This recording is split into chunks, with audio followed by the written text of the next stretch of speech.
Hi, today we'll be going over the voltage divider circuit and we'll be doing analysis using both Ohm's law as well as doing some tests with an Arduino and a CircuitPython.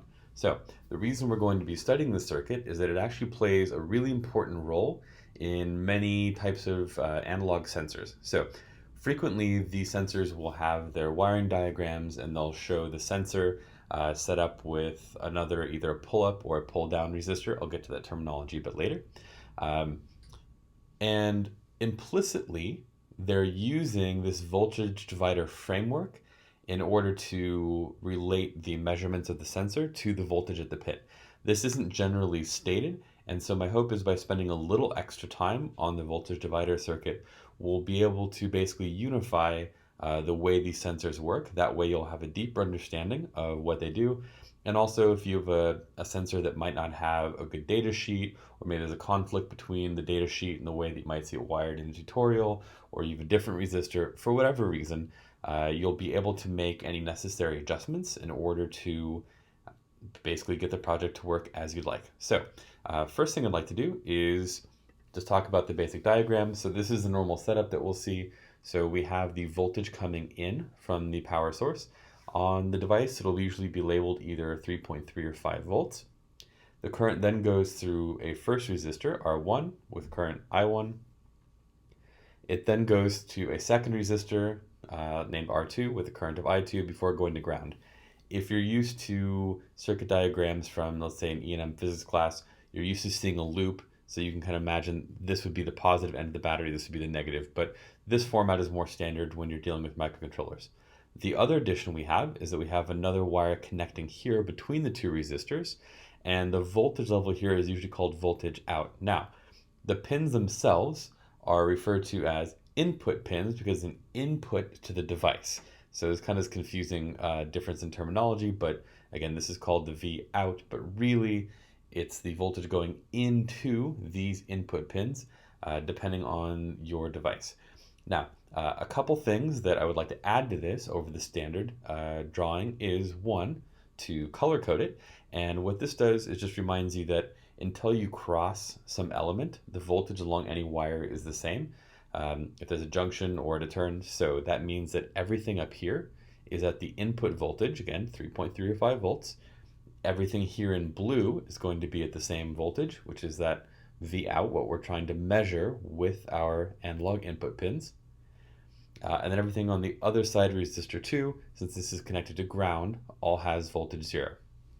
The other thing I wanted to note is that on a microcontroller, when a pin is in input mode, there's almost no current going through here.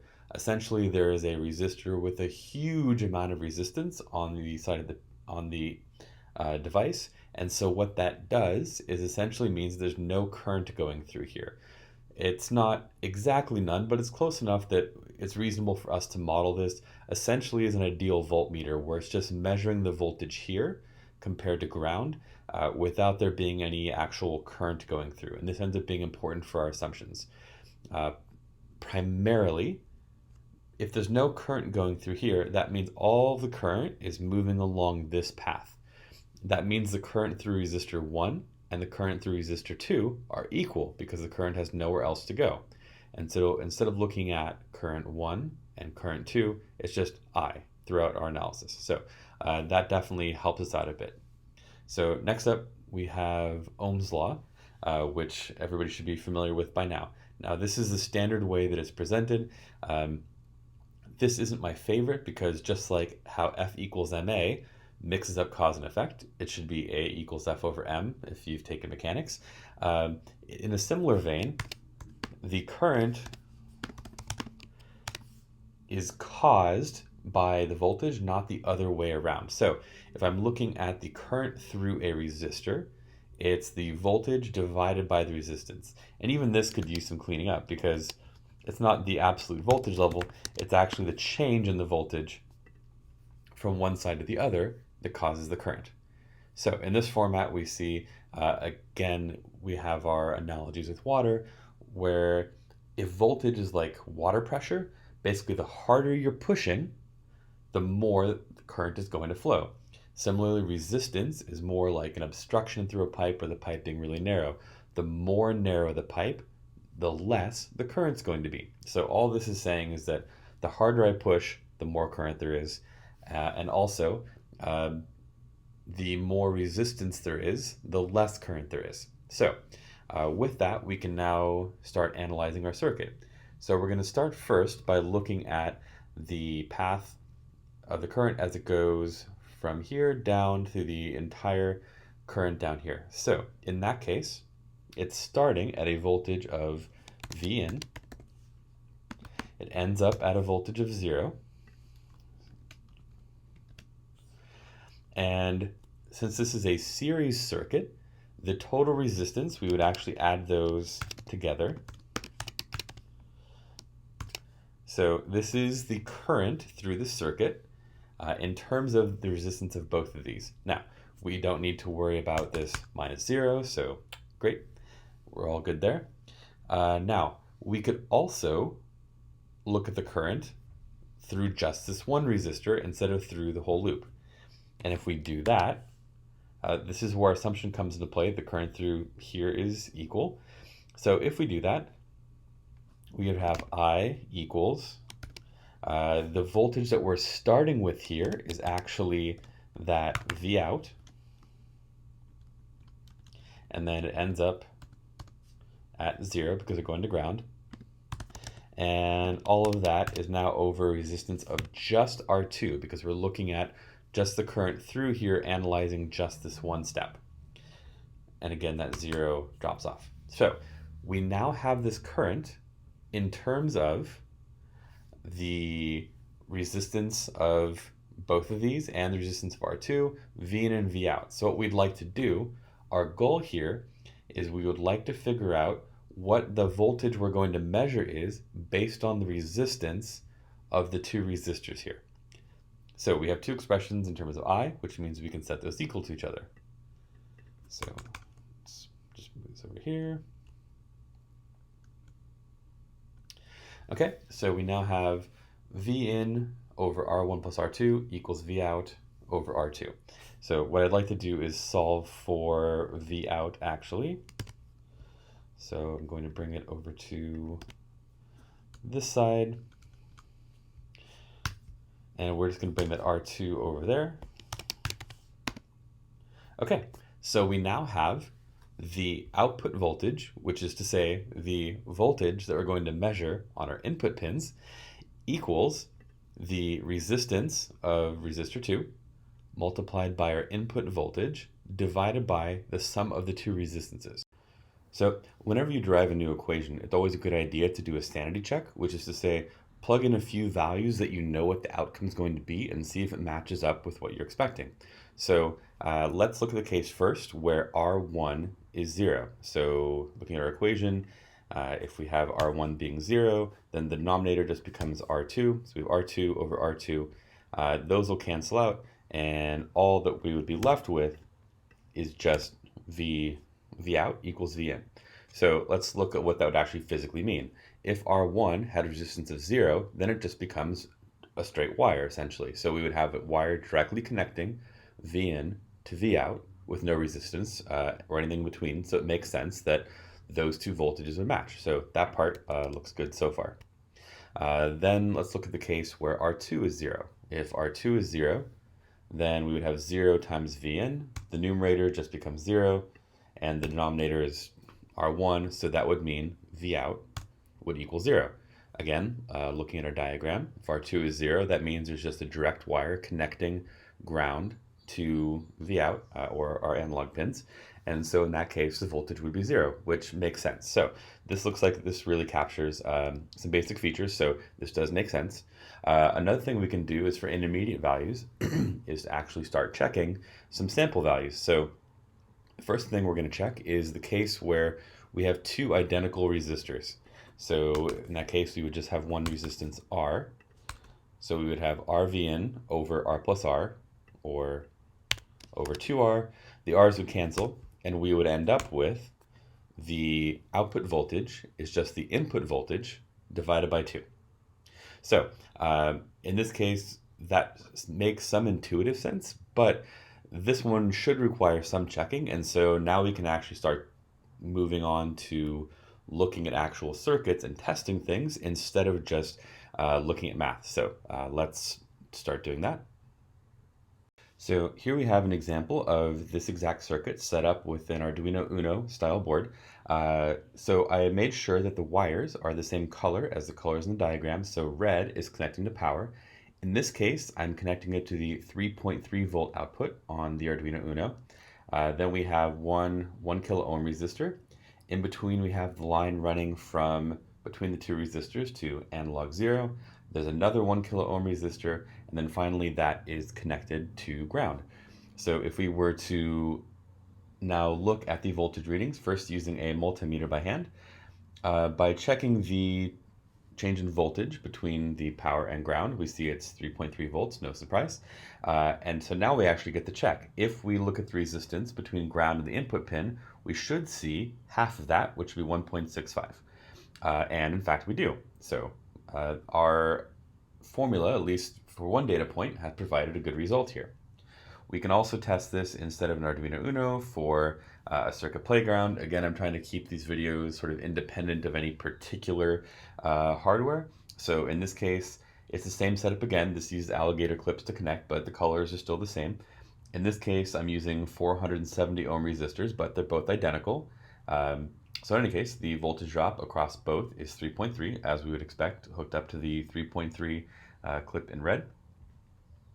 And then if we look at the voltage across the second resistor, we have 1.643, which we're almost at 1.65. There's some variations in the readings. Again, I'm kind of lightly touching these, and also there's going to be some variations in the individual resistors, but it's still essentially V in over 2. So that has checked out for both different systems. Now, measuring things by hand with a voltmeter is a good first place to start, but we want to actually make sure that the hardware we're going to be using can do the same thing, since that's going to be the way that a lot of our sensors are read. So first, let's start with Arduino. Now, I'm not going to be going through the code with a fine-tooth comb. We'll be doing that when we speak about sensors a bit later. But first, we're just saying that we're going to be reading the input at pin analog A0. We're then telling ourselves later that this analog pin measures voltage as a fraction of 5 volts. I'll show you where that comes up. We first establish a connection with the computer so we can see what the input's going to be. We read in the value from our sensor pin, A0. And now that's a number between 0 and 1023, where 0 means 0 volts and 1023 means 5 volts because the Arduino Uno has 5 volt logic. Most boards run on 3.3 volts, but for now, 5. Keep in mind, we're still putting 3.3 volts into the sensor, but again, the system is reading whatever value it takes in as a fraction of 5 volts. So here we have our input reading divided by 1023, so essentially what fraction of 5 volts multiplied by the logic voltage, so 5. So this will tell us an actual number between 0 and 5 that the voltage is going to be read. So we can then run our serial monitor, which shows us the value that is coming in. So now if we look at this, we can see that it's reading voltage, and it's telling us 1.64 volts. So that's pretty good. We're expecting 1.65. There might be a few little fluctuations between that and 1.63 on occasion, I've noticed a bit earlier. So it is reading in that expected value of the voltage we're putting in, 3.3 volts, divided by 2 because our resistors have equal values. We can also check things like if I directly connect V in to V out and bypassing that first resistor. So we should see that value jump up to 3.3 volts, which we do. Put that back. Alternatively, if I skip resistor 2, basically making R2 equal to 0 and connect ground to V out, we see that goes to 0 as we had kind of expected earlier.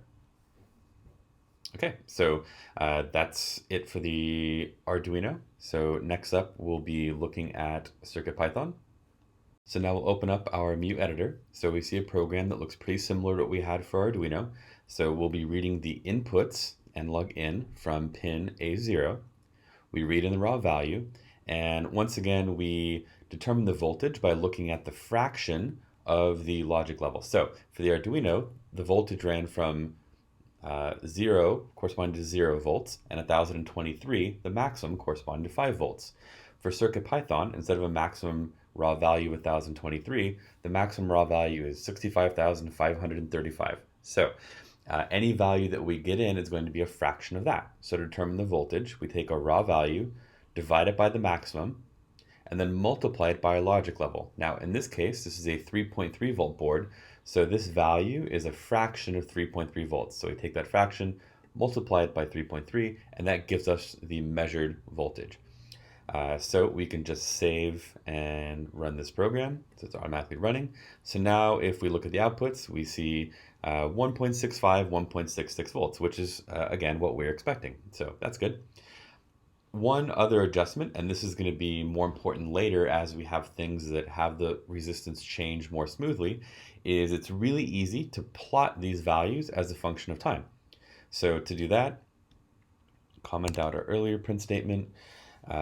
Now, the way that this handles this is you take the value and you just put it in a tuple. We'll get into the details of that a bit later, but essentially it just means you have your value, comma, something. You can have multiple values, which is really nice, but for now, even with just one value, it has to be in this format. This is what their plotter is looking for. So now if we save that, we see the values coming in, again, in tuple format, but now if we turn off the serial and turn on the plotter, we can actually see the levels on a graph. So it's coming in, again, around 1.65 volts. We can verify that in the output of the serial. But if we want to see this change over time, so for example, if we wanted to set R1 equal to 0, we would just connect our V in to our V out, or our analog input. So we see that jump up to 3.3 volts, which is what we expected. If R1 goes to 0, you're just connecting it with bare wire, and so the voltage levels will match there. Now if I put that back, and now instead I make R2 equal to 0, so I just connect ground directly to our input pin. Then if we do that, we see that our voltage measured at the analog input, aka Vout, now goes back down to 0. Okay, so let's do something a little more useful. So I've switched out R1 with a new unknown resistor. Now this is going to seem a little contrived because resistors are labeled, but when you're dealing with a sensor that's based on resistance, you aren't going to necessarily know what that value is going to be. So what we're going to do now is look at the measured voltage in order to determine the resistance of whatever we have at R1. Eventually this will stand in for sensors, but for now it's just a fixed resistor as shown at the left. So first we'll want a more precise value than just the plotter will give us. So we're getting 2.72 volts. So let's remember that. Let's bring our equation back up. Okay, so our V out is, let's note this for later, V out equals 2.72 volts. Okay, so first we want to rearrange that first equation in terms of what we're trying to solve for. Now, here we're trying to solve for R1. So in that case, we would bring the denominator over to the left-hand side.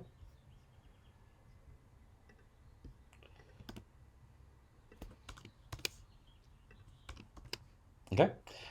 We then distribute the V out to both of these terms. So get rid of those parentheses. All right. We'll take the term with the V out and R2 over to the other side. Switch the order here so that it matches up with the other side. And then finally, I would divide by V out.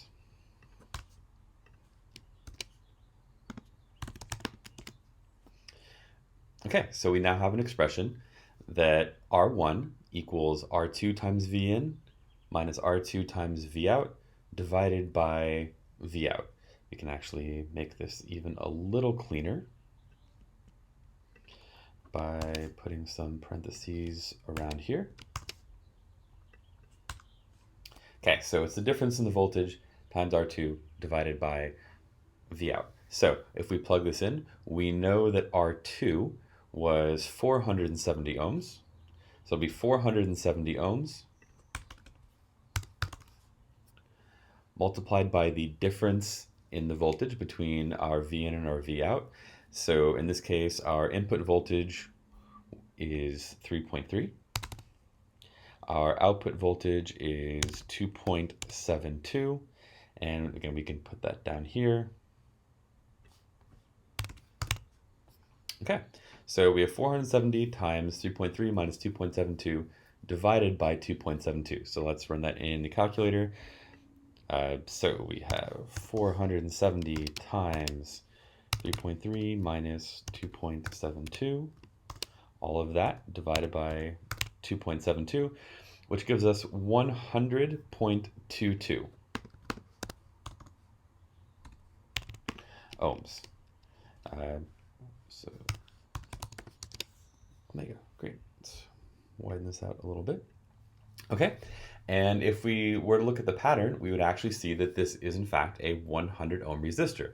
So the formula gave us to within very good accuracy, certainly to within the manufacturing tolerance of the resistor, gave us that resistor. So this is something that we'll be using when we talk about analog sensors, and kind of why we're addressing voltage dividers in general, is this ability to understand what's in the system just by measuring the voltage level, because the microcontroller doesn't know the resistors you have in there, and so it's more common that you'll be using the voltage to find something out about what you have in the board rather than just setting something up in order to get a desired voltage.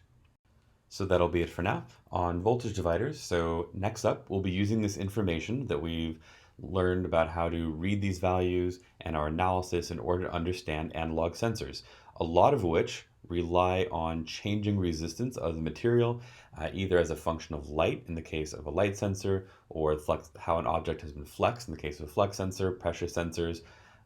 Temperature can change resistance. So a lot of basic analog sensors rely on this changing resistance in order to calculate the quantity that's being measured. So we'll be using this next time in order to help us understand the functionality of the sensors, as well as how these actually get set up, whether or not they're put in R1, R2, and how that can affect the values. So that'll be it for now. Thanks a lot.